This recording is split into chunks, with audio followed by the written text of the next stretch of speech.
اللہ الرحمن الرحیم۔ السلام علیکم جی ناظرین، آج ہم ادھوری 18ویں ترمیم کے حوالے سے بات کریں گے۔ کورونائی حالات میں ملک میں ایک بار پھر 18ویں ترمیم پر سیاسی جماعتوں کی جانب سے بیانات کا سلسلہ چل نکلا ہے۔ قائرین کو یہ بتانا ضروری ہے کہ جمہوری طاقتوں کو 18ویں آئینی ترمیم لانے کی ضرورت کیوں پیش آئی اور کون سی ایسی وجہ تھی جسے ملک کی تمام سیاسی جماعتوں نے 2010 میں اتفاق رائے سے منظور کیا۔ کیا یہ ترمیم ملک کے لیے سود مند تھی، اور اگر تھی تو اب ایسی کیا صورتحال پیدا ہو گئی ہے کہ تحریک انصاف اور اس کے اتحادی مسلسل بیان بازی سے 18ویں ترمیم کو ادھورا ثابت کرنے کی کوشش کر رہے ہیں؟ جیسا کہ کچھ عرصہ پہلے وزیر اعظم عمران خان نے صوبائی خود مختاری سے وفاق کو درپیش مالی مشکلات کے معاملے پر 18ویں ترمیم کو ہدف تنقید بنایا تھا، جس کے بعد سے یہ سلسلہ چل نکلا ہے۔ کچھ عرصہ پہلے سندھ اسمبلی میں قائد حزب اختلاف اور تحریک انصاف کے رہنما فردوس شمیم نقوی نے پریس کانفرنس میں کہا تھا کہ پی ٹی آئی 18ویں ترمیم میں ترامیم کرے گی۔ 18ویں ترمیم کوئی مذہبی دستاویز نہیں، اسے انسانوں نے بنایا تھا۔ وفاقی وزیر آبی وسائل فیصل وارڈا نے بھی پیچھے نہ رہتے ہوئے کہا کہ 18ویں ترمیم وفاق کا قتل ہے۔ 18ویں ترمیم کی شقوں کو تبدیل کرنے کی ضرورت ہے۔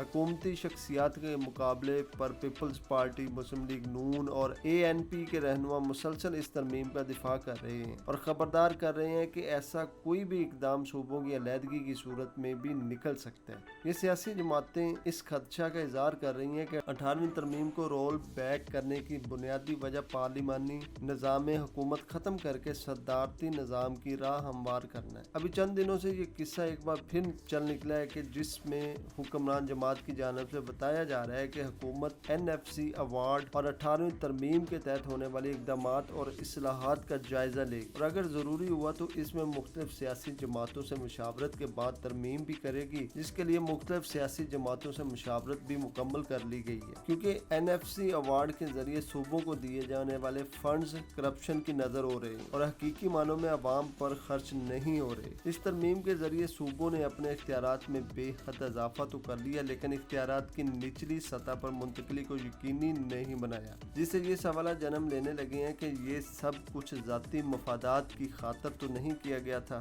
اب آپ دیکھیں کہ 18ویں ترمیم کے مطابق صوبائی حکومت وفاق یا کسی اہلکار کو اپنا اختیار دیتی ہے تو اس کی اسے صوبائی اسمبلی سے توثیق کروانا لازمی ہوگی۔ وفاقی حکومت اس صوبے سے مشاورت کی پابند ہوگی جہاں آبی ذخیرہ تعمیر کیا جا رہا ہوگا۔ صوبوں کا حصہ آخری این ایف سی ایوارڈ سے کم نہیں کیا جا سکے گا۔ صوبوں کو قومی مالیاتی کمیشن کی مقرر کردہ حد کے اندر مقامی یا بین الاقوامی سطح پر قرضے حاصل کرنے کی اجازت ہوگی۔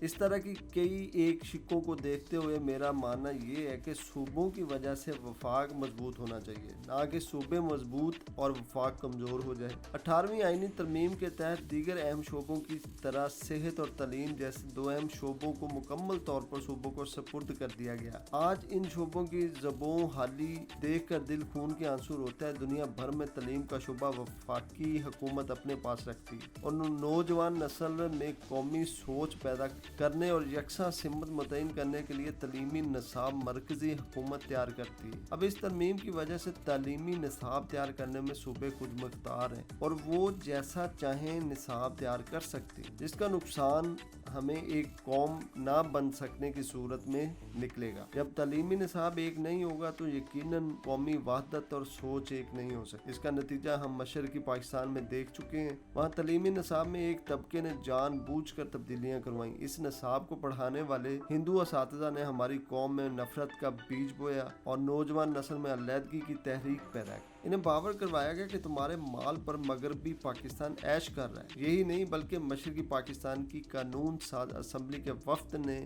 جب اسلام آباد کا دورہ کیا تو کہا کہ اسلام آباد کی سڑکوں سے پٹسن کی بو آ رہی ہے۔ ہمیں قومی نصاب نہ ہونے کا خمیازہ بھگتنا پڑا۔ اب بھی وقت ہے ہمیں ہوش کے ناخن لینے چاہیے اور عمران خان کے اس بیانیے کو قومی سوچ کا تقاضا قرار دینا چاہیے کہ ہمیں ایک قوم بننے کے لیے یکساں تعلیمی نظام اور نصاب رائج کرنا پڑے گا اور اس کے بغیر ہم ایک قوم نہیں بن سکتے۔ کتنے افسوس کی بات یہ ہے کہ آج ہم پنجابی، سندھی، پٹھان، بلوچی تو ہیں لیکن پاکستانی نہیں کہلاتے۔ اسی طرح دنیا کے تمام ممالک میں انرجی کے وسائل پر صوبوں کا نہیں مرکزی حکومت کا کنٹرول ہوتا ہے، مگر 18ویں ترمیم میں انرجی پر بھی صوبوں کا کنٹرول تسلیم کر لیا گیا ہے، جس سے آئے روز مسائل پیدا ہو رہے ہیں۔ اسی طرح فوڈ سیکیورٹی اور قومی زرعی پالیسیاں تشکیل دینے کے حوالے سے زراعت ایک قومی شعبہ ہے، مگر 18ویں ترمیم کے حامیوں نے اس کے مضمرات کا اندازہ کیے بغیر یہ اہم ترین شعبے صوبوں کے حوالے کر دیے۔ ماہرین کا کہنا ہے کہ پاکستان کی زراعت کو تباہ کرنے کے لیے 18ویں ترمیم نے بھی بڑا کردار ادا کیا ہے۔ اس آئینی ترمیم میں 17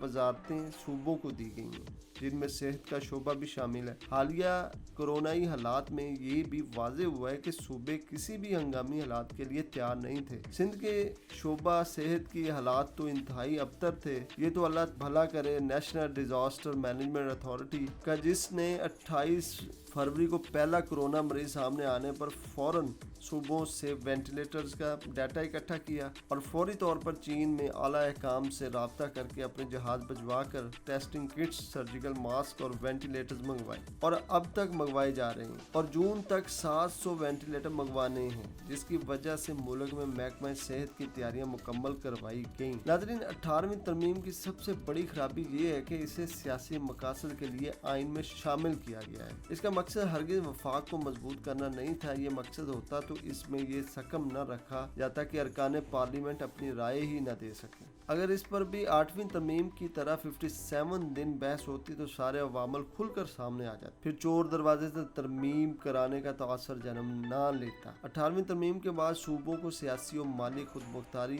ملی اور وہ مضبوط ہوئے، لیکن اس کے بدلے میں وفاق پر کیا بیتی اس کا ذکر نہیں کیا جا رہا۔ ایک وفاقی پارلیمانی ملک میں وفاق کی مضبوطی زیادہ اہمیت رکھتی ہے۔ یہاں معاملہ الٹ نظر آ رہا ہے، وفاق کمزور اور صوبے مضبوط ہو رہے ہیں۔ پھر صوبوں نے مالی فوائد ملنے کے بعد ذمہ داری کا مظاہرہ نہیں کیا۔ 18ویں ترمیم چونکہ حقیقی اتفاق رائے پیدا کرنے کی بجائے فوری جوڑ توڑ کے ذریعے منظور کرائی گئی، اس لیے آئین اسے ہضم کرنے کو تیار نہیں۔ بہت شکریہ۔ اسی کے ساتھ میں اجازت چاہتا ہوں، میرے چینل کو سبسکرائب کریں اور بیل آئیکن کا بٹن دبائیں تاکہ آنے والی ویڈیو سے آپ مستفید ہو سکیں۔ بہت شکریہ، اللہ حافظ۔